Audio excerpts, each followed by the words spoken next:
Hi, this is Lakshmi Priya. In this presentation, we are going to discuss the working of PLL, that is phase locked loop.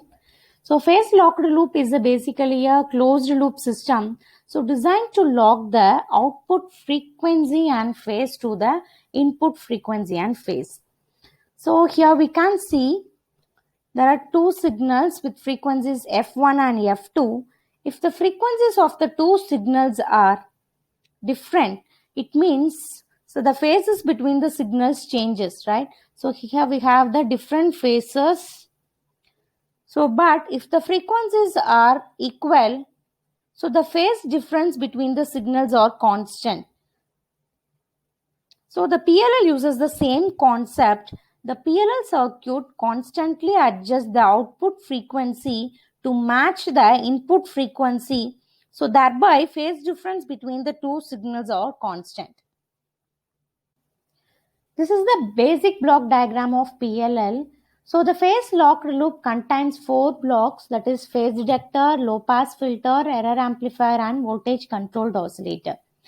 So when we multiply the two signals, that is the input signal with the frequency Fs and the VCO output signal with the frequency F0, so we will get the two frequency terms in the phase detector output, that is Fs plus F0 and Fs minus F0. So the summation of the frequency is the higher frequency component and the difference between the frequencies are the lower frequency components, and this higher frequency component can be eliminated by using this low pass filter. So we will get only this lower frequency component. So this is referred as the error voltage, and this is error voltage is given as the input to the voltage controlled oscillator. So this voltage controlled oscillator produces the output signal frequency that is proportional with the input error voltage. So which means, so the output frequency is changed based on this error voltage.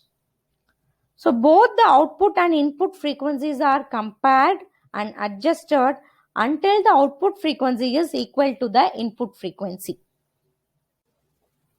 The PLL works in 3 different stages. So first is the free running stage, second is the captured stage, and third is the locked stage or tracking stage. So when no input voltage is applied to the PLL, so the VCO frequency is in free running frequency, at that stage is called as free running stage. As soon as the input frequency applied, the VCO starts to change and produce the output frequency for the comparison between the input and output. So that is called as capture state. And that comparison stops when the output frequency is exactly equal to the input frequency, that is called as lock range.